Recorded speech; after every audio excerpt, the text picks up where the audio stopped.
जरूरी सूचना है आप सभी स्टूडेंट्स के लिए। स्टडी फॉर सिविल सर्विसेज का Android app Google play store में आ चुका है, उसको प्लीज तुरंत इंस्टॉल कर लीजिए।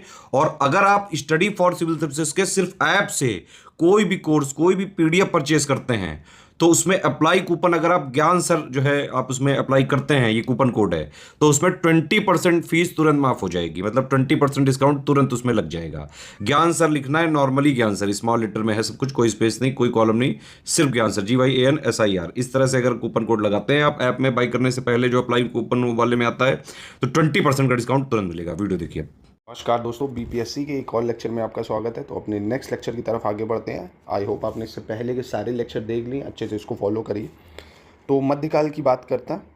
1206 ईस्वी में अभी तक हम लोग ने देखा बख्तियार खिलजी एंटर कर चुका है। बख्तियार खिलजी की अब जब मृत्यु होती है तो जो कुतुबुद्दीन ऐबक जो होता है उसने उत्तरी भारत में स्वतंत्र राज्य की स्थापना कर लेता है और बिहार भी उसमें शामिल ही हो जाता है। पर ये रहता है लाहौर में, तो बिहार पे इतना इन्फ्लुएंस ये बना नहीं पाता है, क्योंकि बाद में इल्तुतमिश जब आएगा वो दिल्ली में राजधानी को शिफ्ट करेगा।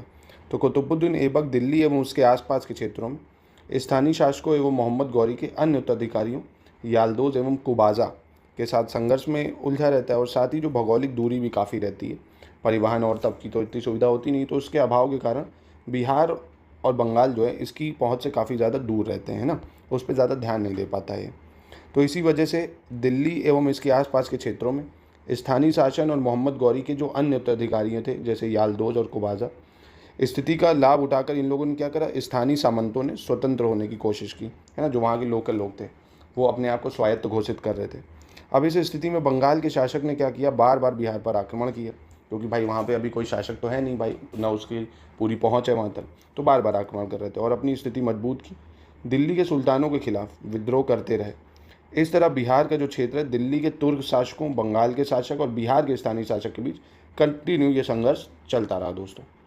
किसके किसके बीच, बंगाल के शासक, बिहार के स्थानीय लोग और भैया जो तुर्क लोग हैं, सबको ही चाहिए शासन, तो सब आपस में लड़ रहे थे। और वहीं कुतुबुद्दीन ऐबक के बाद जब इल्तुतमिश आता है तो उसके समय 1211 ईस्वी में गयासुद्दीन ने बंगाल पर अपनी स्वायत्त मतलब अपनी स्वतंत्र सत्ता की स्थापना कर लेती। कौन कर लेता, गयासुद्दीन। और बिहार के तिरहुत क्षेत्र से कर वसूलना भी शुरू कर देता है। वहीं 1225 में फिर जब दिल्ली में इल्तुतमिश की स्थिति मजबूत हो चुकी थी, तब उसने बिहार पर अपना अधिकार कर प्रशासन को नियुक्त करता है, जब यह दिल्ली पे आता है, और बंगाल के शासक गयासुद्दीन को हराता है और बिहार से बाहर भी कर देता है। फिर जब इल्तुतमिश वापस दिल्ली लौटा, तब गयासुद्दीन ने पुनः बिहार में नियुक्त प्रशासक जो था कौन, मालिक जानी को अपदस्थ कर बिहार पर अधिकार कर लेता है। और इसके बाद स्वयं इल्तुतमिश ने बंगाल के विद्रोह को कुचलने के लिए खुद ही अभियान चलाता है वो। और बंगाल के शासक कौन होता है, जो हिसाबुद्दीन होता है, उसको पराजित करता है और बिहार और बंगाल दो अलग अलग सूबे ही गठित कर देता है, कि दोनों को अलग कर देता है। फिर इल्तुतमिश के वापस लौटने के बाद जो उसके उत्तराधिकारी हैं वो बिहार पर शासन कायम रखने में समर्थ नहीं रह पाते हैं और बिहार धीरे धीरे उनके हाथ से छूटने लगता है। फिर बाद में जब बलबन आता है 1266 से 86 में, उसके समय में पुनः बंगाल क्षेत्र में विद्रोह होने लगता है। और तुगरील के नेतृत्व में, किसके, तुगरील के नेतृत्व में होने वाले विद्रोह को बलबन फिर कुचल देता है। बलबन काफ़ी अच्छा शासक माना जाता है। और बलबन के बाद तुगलक काल में दक्षिण बिहार सहित उत्तरी बिहार, इस पर भी तुर्कों का शासन स्थापित हो चुका था। और वहीं जो बिहार क्षेत्र है उसमें अब तुगलक वंश की सत्ता की स्थापना एवं प्रशासन की जो जानकारी है वो सूफी संत हजरत सरफुद्दीन याहिया मनेरी, क्या नाम है, सूफी संत हजरत सरफुद्दीन याहिया मनेरी की जो रचना है, कौन सी, मलफूजात, कौन सी, मलफूजात एवं मनाकीबुल, मनफूजात और मनाकीबुल असामिया, ये थोड़े नाम आपको याद कर कन्फ्यूज़ कर सकते हैं, तो इनको एक दो बार कर लेना। मलफूजात, मनाकीबुल असमानिया तथा तिरहुत क्षेत्र में तुगलक कालीन पाए गए सिक्कों से इनकी जानकारी हमको मिलती है। फिर वहीं गयासुद्दीन तुगलक जब बंगाल अभियान से 1324 ईस्वी में दिल्ली फिर वापस आ रहा था, उस समय जो कर्नाट वंश के शासक हरिसिंह देव थे, जो कि अंतिम शासक थे कर्नाट वंश के, उनको पराजित कर देता है और तिरहुत जो था यानी मिथिला राज को तुगलक साम्राज्य में मिला लेता है। ठीक है, फिर इसका नाम भागलपुर रखता है ना, एवं इसका नाम क्या रख देता है फिर, तिरहुत क्षेत्र का भागलपुर। मोहम्मद बिन तुगलक ने दरभंगा में एक दुर्ग और जामा मस्जिद का भी निर्माण करवाया था। किसने, तुगलक ने, मोहम्मद बिन तुगलक। और हरसिंह देव ने पराजित होकर कवि विद्यापति के सहयोग से नेपाल क्षेत्र में फिर शरण ले लेते हैं। और ये होते कौन है, कर्नाट वंश के अंतिम शासक। हरसिंह देव के जो आमत्य अमीकर ने गयासुद्दीन तुगलक के दरबार में जाकर हरसिंह देव को राज्य वापस दिलाने में सहयोग भी किया था। और इस समय बिहार के जो प्रांतपति हैं वो कौन थे? मजदुल मुल्क ने भी हरि सिंह देव को पराजित किया था। अब तुगलक काल में बिहार की जो राजधानी थी वो कौन थी? बिहार शरीफ थी। कौन सी थी? बिहार शरीफ, जो कि बौद्ध धर्म का प्रमुख केंद्र होता है। और गयासुद्दीन तुगलक के बाद फिरोज शाह तुगलक ने, किसने? फिरोज शाह तुगलक ने 1359 में बंगाल अभियान प्रारंभ कर देते हैं 1359 में। अब इसकी जानकारी हमें कहाँ से मिलती है? सीरत फिरोज शाही से मिलती है। कहाँ से? सीरत फिरोज शाही से, कि गयासुद्दीन तुगलक के बाद फिरोज शाह तुगलक बंगाल अभियान प्रारंभ करता है। देखो बंगाल आपको बताओ, चाहे ब्रिटिशर्स हो चाहे मुगल, उन सब के लिए बहुत ही इंपॉर्टेंट केंद्र है ट्रेड के पर्पज़ से।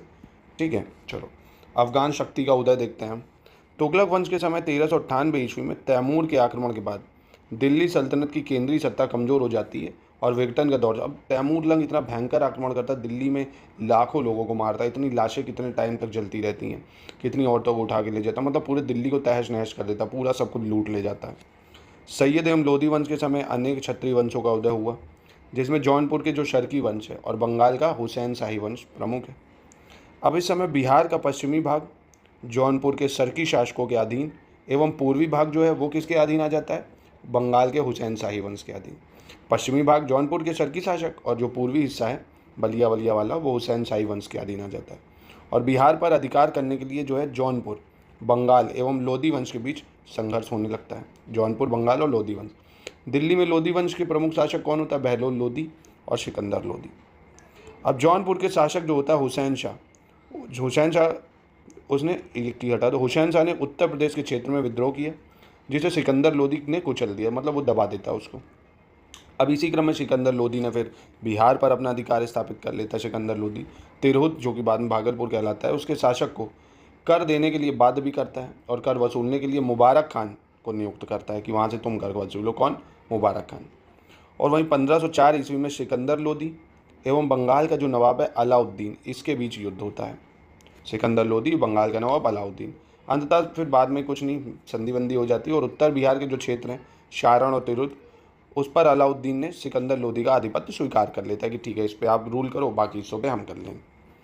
लोधी शासक जो होता है इब्राहिम खान लोधी के समय में बिहार के जो सूबेदार होते हैं, बिहार के सूबेदार दरिया खां नुहानी जो होते हैं वो विद्रोह कर देते हैं। ये कौन होते हैं? बिहार के सूबेदार होते हैं इब्राहिम खान लोधी के समय में। अफगान दरिया खान नुहानी की जो मृत्यु है 1530 में होने के बाद, उसके पुत्र मोहम्मद शाह नुहानी, कौन? मोहम्मद शाह नुहानी, इन्होंने बिहार को स्वतंत्र राज्य घोषित कर दिया। बिहार को एक स्वतंत्र राज्य घोषित कर देते हैं। फिर 1526 ईस्वी में पानीपत के प्रथम युद्ध में, पानीपत का जो प्रथम युद्ध होता है उसमें बाबर के नेतृत्व में मुगलों ने इब्राहिम लोधी को पराजित करते हैं। जो बाबर के नेतृत्व में मुगल इब्राहिम लोधी को हराते हैं और दिल्ली में मुगल वंश की स्थापना हो जाती है। तब जाके अफगानों ने जौनपुर पर नियंत्रण करने का प्रयास करते हैं, मतलब, और बाबर हुमायूं के नेतृत्व में सेना भेजी, जिसने अफगान नुहानी शासकों के प्रयास को असफल भी कर दिया। कौन भेजता? बाबर हुमायूं के संरक्षण। और वही बात करें इस काल में दक्षिण बिहार पर जो अफगान शासक है मोहम्मद शाह ने, दक्षिण बिहार के दक्षिण जो भाग था उस पर मोहम्मद शाह ने शासन कर लिया और उत्तर बिहार जो था उस पर बंगाल का शासक नुसरत शाह, उसने अपना शासन स्थापित कर लिया। ठीक है, तो ये थोड़ा याद रखिएगा कि दक्षिण में किसका था? बिहार के, और उत्तर में। अब बात आती है शोर वंश की। ठीक है, तो नुहानियों के पतन के बाद अगर देखें हम, नुहानियों के पतन के बाद शेर शाह सूरी के नेतृत्व में अफगान शक्ति का पुनरुत्थान हुआ है। किसके? शेर शाह सूरी के नेतृत्व में। और शेर शाह का जो मूल नाम था वो क्या था? फरीद खान था। इसका मूल नाम, शेर शाह का मूल नाम क्या था? फरीद खान। और वह जो था, मतलब शेर खान, इब्राहिम खान सूर का परपौत्र एवं हसन खान सूर का पुत्र था। हसन खान सूर का पुत्र था, इब्राहिम खान सूर का परपौत्र था। अब इसका जो जन्म है वो दिल्ली के निकट पंजवाड़ा में 1486 में हुआ था। और दादा इब्राहिम खान एवं पिता हसन खान जो थे पंजाब छोड़कर बिहार के सूबेदार जमाल खान की सेवा में चले गए थे। कौन? इसके जो दादा थे और पिता थे। अब जमाल खान ने हसन खान की सेवा भक्ति से प्रसन्न होकर उसे क्या दे दिया भैया? सासाराम, वासपुर और टांडा जो परगने थी उसकी जो जागीरें थी वो सौंप दी, सासाराम, वासपुर और टांडा की। इसके बाद जो फरीद का बचपन है वो सोन नदी के किनारे सासाराम में ही व्यतीत होता है। और फरीद का जो बाल्यकाल सुखमय नहीं इतना रह पाता, क्योंकि कभी उसके पिता और कभी उसके दादा ये सब अलग होते रहते हैं और उसकी माँ भी सौतेली थी, मतलब अपने पिता और अपनी सौतेली माँ की उपेक्षा कर वो जौनपुर चला जाता है। और 15वीं सदी में जौनपुर जो था इस्लाम धर्म का बहुत ही कट्टर केंद्र था, वो सांस्कृतिक प्रमुख केंद्र था, उसे भारत का सिराज कहा जाता था। और फरीद ने बड़ी लगन के साथ अरबी और फारसी भाषाओं की अच्छी जानकारी प्राप्त कर ली। तो जौनपुर को क्या नाम था, सिराजे हिंद, या भारत का सिराज भी कहते थे जौनपुर को, ठीक है। तो ये ज़रूर याद रखिए। चलिए, फिर जमाल खान और उसके गुणों से प्रभावित होकर उसके पिता जो थे हसन खान, उनसे समझौता करने में सफल हो जाते हैं जमाल खान, और हसन खान ने अपने पुत्र फरीद खान को सासाराम की फिर जागीर सौंप देते हैं 1497 में। और फिर फरीद खान जो था उसने 1497 से 1518 ईस्वी तक सासाराम की जो जागीर थी उसको, जागीर को उसकी मतलब अपनी योग्यता के साथ अच्छे से संभालता है, वहाँ की प्रशासन व्यवस्था सुनिश्चित करता है, ये सब अच्छे से देख रेख करता है। फिर जो उसके विद्रोही थे, विद्रोही जमींदारों को भी हराता है, और जितने भी लोग थे उनको सुख सुविधाएं प्रदान करने और हर संभव प्रयास भी करता है। अब वापस से उसके जो पिता थे हसन खान और उसकी माँ जो थी सौतेली, उनसे मतभेद होने पर फरीद फिर से कहाँ चला जाता है, सासाराम से आगरा चला जाता है वापस। और 1520 में हसन खान की मृत्यु जब होती है उसके पिता की, तो इब्राहिम लोदी ने हसन खान की जागीर को वापस फरीद खान को लौटा देता है, और फरीद जो है वापस से फिर सासाराम आता है कि भैया अब वापस से उसको जागीर मिल गया, हसन खान तो रहे नहीं, तो वो फिर से आ जाता है। और जैसे ही वो लौटता है, उसके लौटते ही सासाराम की जो जागीर है उसके बंटवारे के लिए सौतेले भाइयों के बीच संघर्ष भी छिड़ जाता है। उसके भाई कहते हैं हम लेंगे, और फरीद खान कहता है हम लेंगे। अब जिससे तंग आकर 1522 ईस्वी में पुनः फरीद सासाराम छोड़कर दक्षिण बिहार के शासक बहार खान के यहाँ शरण ले लेता है। किसके यहाँ? बहार खान के यहाँ। और फिर एक बार वह अपने जो स्वामी बहार खान के साथ शिकार खेलने जंगल गया था, और एक ही बार में समझ लो शेर को मार देता है ये फरीद खान, ठीक है। फरीद खान की वीरता देखकर जो बहार खान था वो काफ़ी प्रसन्न होता है, उसे शेर खान की उपाधि इसीलिए दी जाती है। अब ये शेर वाला प्रकरण क्यों आपको बताया गया, क्योंकि इसको शेर खान की उपाधि कौन देता है? बहार खान। क्यों देता है? क्योंकि वो शेर को मारता है जब ये जा रहा होता है बहार खान के साथ। और शेर खान के बढ़ते प्रभाव को देखकर अफगान सरदारों ने बहार खान के माध्यम से दक्षिण बिहार तथा पैतृक जागीर से निकाल भी देते हैं उसको। अब इसके बाद शेर खान आगरा पहुंचता है और बाबर से मुलाकात करता है। बाबर ने शेर खान से प्रभावित होकर उसे अपनी सेना में नौकरी भी प्रदान कर देता है बाबर फिर शेर खान को। अब शेर खान के प्रभाव को देखते हुए जो लोहानी सरदार थे, लोहानी सरदारों ने जलाल खान को, किसको? जलाल खान को सेना संभालने के लिए उकसाते हैं, और जलाल खान ने बंगाल के सूबेदार नुसरत शाह से सहायता भी मांगते हैं। कौन? बंगाल के सूबेदार नुसरत शाह। और वहीं नुसरत शाह जो थे वो जलाल की सहायता के लिए बिहार पहुंचते हैं, लेकिन उसे शेर खान के हाथों पराजित भी होना पड़ता है नुसरत शाह को। अब इसी विद्रोह के बाद जो जलाल खान है तथा लोहनी सरदार, ये सभी नुसरत शाह के साथ बंगाल प्रस्थान कर जाते हैं। अब मतलब नुसरत खान जो था वो शेर खान के हाथों हार गया। अब वो जलाल खान तथा लोहानी सरदार ये सभी नुसरत शाह के साथ बंगाल चले जाते हैं। इस प्रकार वही शेर खान जो था वो वास्तविक रूप से फाइनली बिहार का शासक बन के उभरता है शेर खान, इन सबको हराने के बाद। और फिर उसने हजरत आला की पदवी धारण कर लेता है जब ये इन सबको हरा देता है। फिर 1530 में जो शेर खान था उसने चुनार के पूर्व जो सूबेदार थे ताज खान, उनकी विधवा थी लाड़ मल्लिका। कौन थी? लाड़ मल्लिका। कौन थी भैया लाड़ मल्लिका? ताज खान की विधवा। उनसे विवाह कर लेता है भैया शेर खान, और जिसके कारण उसकी जो आर्थिक और सहन शक्ति होती है वो काफ़ी बढ़ती है। मैट्रिमोनियल अलायंस, उनको पैसा भी मिलता है दहेज के तौर पे, और ज़मीनें भी मिलती हैं। अब शेर खान जो था चुनार की रक्षा के लिए जो अपना पुत्र था उसका कुतुब खान को तैनात करता है, कुतुब खान को। और बाबर की मृत्यु के पश्चात फाइनली 1530 में हुमायूं जब दिल्ली का शासक बनता है तो उसने चुनारगढ़ पर आक्रमण करके एक विशाल सेना भेजता है शेर खान के लिए। और शेर खान ने राजनीतिक दूरदर्शिता का परिचय देते हुए जो उसका पुत्र था कुतुब खान, जिसको तैनात करता है रक्षा के लिए चुनार की, वो आत्मसमर्पण करने को कह देता कि आत्मसमर्पण कर दो। और कुतुब खान के आत्मसमर्पण के पश्चात हुमायूं ने आसान शर्तों पर शेर खान से संधि कर लेता और वापस चला जाता हुमायूं कि नहीं तो इसके बेटे को मार देते हो। तो इस प्रकार शेर खान जो है चुनारगढ़ को बचाने में सफल हो जाता अपनी डिप्लोमेसी से कि यार लाओ संधि कर लेते हैं, चलो नहीं तो इसको पुत्र को मार देता हो। ठीक है, तो ये था सुर डायनेस्टी वगैरह की बात, यानी सूरवंश। अब मुगलकालीन बिहार देखते हैं, मुगलकालीन में क्या क्या था। अब देखिए भारत में जो मुगल राजवंश की स्थापना थी ये तो पता होगा आपको, बाबर ने करी थी। और बाबर तैमूर लंग और चंगेज़ खान का ही वंशज था। इसका नाम क्या था? ज़हीरुद्दीन बाबर। इसको माना जाता है जब 1526 में ये पानीपत की प्रथम युद्ध में इब्राहिम लोदी को हराता है ना, और कब्जा करता है भारत के बड़े भूभाग पर। बिहार में जो सुल्तान होता है मोहम्मद शाह नूहानी। कौन है बिहार का सुल्तान? मोहम्मद शाह नूहानी। और फार्मूला कबीलों के जो सरदार हैं उसको वो इनको चुनौती देते हैं बाबर को कि, और फार्मूला कबीला कौन होता है? ये मंगोल की ट्राइब होती है। अब ये अपने सैनिक अभियान के दौरान बाबर क्या करता है, अप्रैल 1529 में बिहार के बक्सर नामक स्थान पर जो ये फार्मूला सरदार होते हैं फार्मूले कबीले के, इनको आत्मसमर्पण करवाने पर विश्वास कर देता है, मतलब आत्मसमर्पण सरेंडर करवा देता है। और फिर मुर्शीद जो इराकी होता है, मुर्शीद इराकी को बंगाल का दीवान बना देता है, मुर्शीद इराकी को। और 1529 को उसने मुनेर सरदारों को पराजित किया। किसने? बाबर ने ही मुनेर सरदारों को भी हराता है। फार्मूला सरदारों से तो आत्मसमर्पण करा लिया, मुनेर सरदारों को भी हराएगा। और बाबर की जो सेना है उसमें शेर शाह ने भी कार्य किया था। बाबर की सेना में शेर शाह ने भी कार्य किया था, ये याद रखना। फिर 1555-56 में जब हुमायूं भारत में मुगल साम्राज्य की पुनर्स्थापना करेगा। वास्तव में भारत में जो मुगल प्रशासन है उसका संस्थापक अकबर को माना जाता है, मुगल संस्थापक प्रशासन का, क्योंकि उसने अपनी दूरदर्शिता का परिचय देते हुए एक विशाल साम्राज्य की स्थापना की थी अकबर ने। और अकबर के शासक बनने के प्रारंभिक काल में अफगान जो थे, अफगानों ने बिहार पर अपना प्रभुत्व बनाए रखा। काल में अफगानों ने, यहाँ पे चाहे आप ये कर लो, काल में ये काट दो, अफगानों ने अपने बिहार जो था, बिहार पे प्रभुत्व बनाया अफगानों ने। कब? अकबर के शासनकाल में, ठीक है।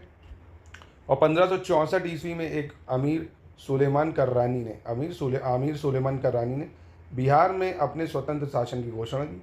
और उसकी मृत्यु के बाद 1572 ईस्वी में दाऊद खान जो थे वो शासक बनता है। कब?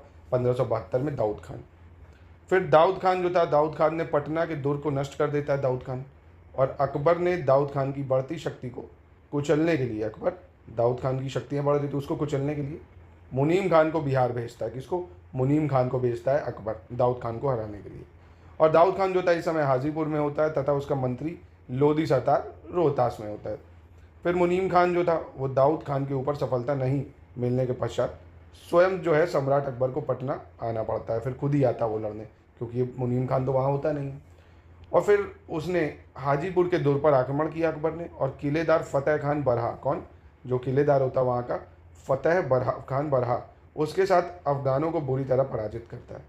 इस प्रकार जो अकबर है उसने हाजीपुर के दुर्ग पर अधिकार कर लेता अकबर।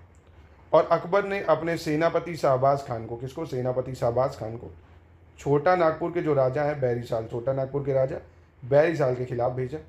और शाहबाज खान द्वारा बैरीसाल को पराजित किया गया। शाहबाज खान ने हराया बैरीसाल को और उसे सम्राट अकबर की अधीनता स्वीकार करने पर मजबूर भी करा गया फाइनली। मतलब 1589 में फिर जो राजा मानसिंह थे वो पलामू के चेरो राज्य पर आक्रमण करते और उन्हें मुगल साम्राज्य की, कहते हैं, अधीनता स्वीकार करो, है ना, अधीनता स्वीकार करके लगान देने के लिए मजबूर करते कि अब तुम्हें भैया लगान देना पड़ेगा। फिर बाद में अकबर जो था उसने मिथिला के राजपूत नरेश को भी 1574 में पराजित करा। और मैथिल ब्राह्मण जो थे महेश ठाकुर को उस क्षेत्र में राजस्व वसूलने का अधिकार दिया। किसको? महेश ठाकुर को। अब जो मान सिंह थे, मान सिंह ने 1587 से 1594 ईस्वी, कब? 1587 से 1594 ईस्वी के बीच इस क्षेत्र में मुगल सत्ता को सुदृढ़ता प्रदान की। अब फिर उसने गिद्धौर जो था, गिद्धौर, खड़गपुर, भोजपुर आदि के स्थानीय सरदारों को भी पराजित किया। और वहीं रोहतास को उसने अपनी राजधानी बनाया, और मान सिंह ने कुछ समय के लिए राजमहल को भी अपनी राजधानी बनाया और उसे अकबर नगर नाम दिया। क्या दिया? मान सिंह ने अकबर नगर नाम दिया, याद रखिएगा इसको। फिर जहांगीर आता है 1621 में, जब तो राजकुमार परवेज को बिहार का राज्यपाल नियुक्त करता है। और जहांगीर के शासनकाल में जो खोखरा देश था, जिस छोटा नागपुर जो था, जिसको खोखरा देश कहते थे, खोखरा देश के क्षेत्रों पर मुगलों का अधिकार स्थापित हो जाता है। अब बात करें तो वह छोटा नागपुर के हीरे की खानों पर, छोटा नागपुर जो था उसके हीरे की खानों पर अधिकार प्राप्त करने में सफल हो जाता है। और जहांगीर की जो आत्मकथा है तुजूके जहांगीरी, कौन सी? तुजूके जहांगीरी, उसमें इस क्षेत्र से सोने की प्राप्ति का भी उल्लेख है, ठीक है, सोने की प्राप्ति का भी उल्लेख है नागपुर की हीरे की खानों पर। और शाहजहाँ जो है 1623-24 में बिहार का जो क्षेत्र है परवेज से छीन लेता है और उसके विद्रोह को कुचल भी देता है, मतलब उसको दबा देता है, रिप्रेस करता है। और इसके शासनकाल में बिहार में शांति भी बनी रहती है काफ़ी। फिर औरंगजेब एंट्री मारता है। अब औरंगजेब जब 1702 ईस्वी में अपने पोते जो होता है, उसका पोता राजकुमार अजीम, उसको बिहार का सूबेदार बना देता है। और राजकुमार अजीम ने पटना का नाम फाइनली बदल कर क्या कर देता है? अजीमाबाद। अंततः उसका नाम अजीमाबाद। पूछ सकता है आपसे कि किसने पटना का नाम अजीमाबाद रखा था? तो औरंगजेब का जो पोता था, जो कि बिहार का सूबेदार बना था, राजकुमार अजीम, उसने रखा था। और नगर को और ज़्यादा डेवलप सौंदर्यीकरण के लिए 1 करोड़ रुपए भी खर्च करे थे उसने, ठीक है। और फिर उस टाइम तत्कालीन बंगाल का जो दीवान था वो कौन था? मुर्शीद कुली खान था। और 1704 ईस्वी में बंगाल का स्वतंत्र राज्य स्थापित कर देता है मुर्शीद कुली खान और टैक्स देना बंद कर देता है मुगल सम्राट को, है ना, मुगल सम्राट को कर देना बंद कर देता है। और फिर जो अजीम होता है उसका पुत्र फर्रुखशियार, इसका जन्म पटना में होता है। कहाँ पे होता है? पटना में होता है। और सम्राट जहांदार शाह को पराजित करके मुगल सिंहासन पर ही अधिकार स्थापित करता है। और फर्रुखशियार ने ही पटना में अपना औपचारिक राज्याभिषेक कराया। तो ये पहला मुगल था जिसने अपना जो राज्याभिषेक है वो बिहार में कराया था। ये आपसे पूछ सकता है, ठीक है। वह मुगल सम्राट पहला था जिसका राज्याभिषेक बिहार में हुआ, ठीक है, याद रखिएगा इसको। और ये आगरा के युद्ध में जीत के सम्राट बनता है। फर्रुखशियार के उत्तराधिकारी जो होता है शहाबुद्दीन एवं सरफराज खान, 1740 ईस्वी तक शासन करते हैं ना। ब्रिटिशर्स फिर इसमें बहुत इंटरफेयर करेंगे, आपने मॉडर्न हिस्ट्री में पढ़ा हो। अब बिहार क्षेत्र के जो प्रशासन है उसको सुचारू रूप से चलाने के लिए नायाब नाजिम के पद का सृजन किया जाता है। किसके? नायाब नाजिम के। पहला नाजिम अलीवर्दी खान बनता है। पहला कौन बनता है? अलीवर्दी खान, याद रखिएगा। पहला नायब नाजिम अलीवर्दी खान बनता है। और 1740 ईस्वी में अलीवर्दी खान ने सरफराज खान की फिर हत्या कर देता है और स्वयं को बंगाल का नवाब घोषित कर देता है। ये अलीवर्दी खान किसको मार देता है? सरफराज खान को, और खुद ही बंगाल का नवाब बन जाता है। और फिर जब बैटल ऑफ प्लासी रहेगा उससे पहले तक रहता है 1756 तक। अब फिर बिहार में सुचारू रूप से शासन चलाने के लिए ज़ैनुद्दीन हैबत को, किसको? ज़ैनुद्दीन हैबत को बिहार का नायाब नाजिम नियुक्त किया जाता है। किसको? ज़ैनुद्दीन हैबत को। और पहला कौन बनता है? अलीवर्दी खान बनता है। अब अलीवर्दी खान को प्रारंभ से ही मराठाओं एवं अफगानों के आक्रमण का सामना करना पड़ता है। अब अगर आपको पता हो तो अलीवर्दी खान और इधर मराठास और इधर से आपके कौन? अफगान, ये सभी अटैक कर रहे थे। मैसूर वाले भी इधर थोड़े, टीपू सुल्तान वगैरह भी एक्टिव रहते थे इस टाइम। तो 1743 में पूना के जो मराठा पेशवा बालाजी राव थे, कौन? पूना के पेशवा जो थे बालाजी राव ने बिहार पर आक्रमण करते हैं और मुंगेर होते हुए भागलपुर पहुंच जाते हैं। और अफगानों ने 1748 ईस्वी में मुस्तफ़ा खान के नेतृत्व में हैबत जंग की हत्या भी कर देते हैं। फाइनली हैबत जंग की हत्या कौन कर देता है? मुस्तफ़ा खान के नेतृत्व में। अलीवर्दी खान ने उसे पटना के युद्ध में पराजित किया। अब अलीवर्दी खान तो हराएगा अफगानों को, पर 1751 में जो अलीवर्दी खान है उसने मराठाओं को फतुआ के समीप युद्ध में उसको भी हराएगा, मराठाओं को भी हराता है। पर उड़ीसा के अधिकांश क्षेत्रों में मराठाओं का अधिकार वहाँ बना रहता है। और अलीवर्दी खान की जैसी मृत्यु होती है तो उसके बाद जब सिराजुद्दौला आता है 1756 में, तब वो उसका उत्तराधिकारी बनता है। अब यहाँ से आपको पता होगा, यहाँ से फिर अंग्रेज घुस जाते हैं, तो बैटल ऑफ जो प्लासी होता है, प्लासी के युद्ध में सिराजुद्दौला को बुरी तरह से हार का सामना भी करना पड़ता है। ठीक है, तो ये याद रखिएगा। तो ये था दोस्तों एक आज का लेक्चर। कल से अपना नेक्स्ट लेक्चर शुरू होगा, मुगल कालीन बिहार की शासन व्यवस्था देखेंगे दोस्तों। तो जितना मैंने बताया प्लीज़ इसको अच्छे से पढ़िए और बुलेट पॉइंट्स में नोट्स बना लीजिए, आपको काफ़ी चीज़ें क्लियर हो जाएंगी दोस्तों।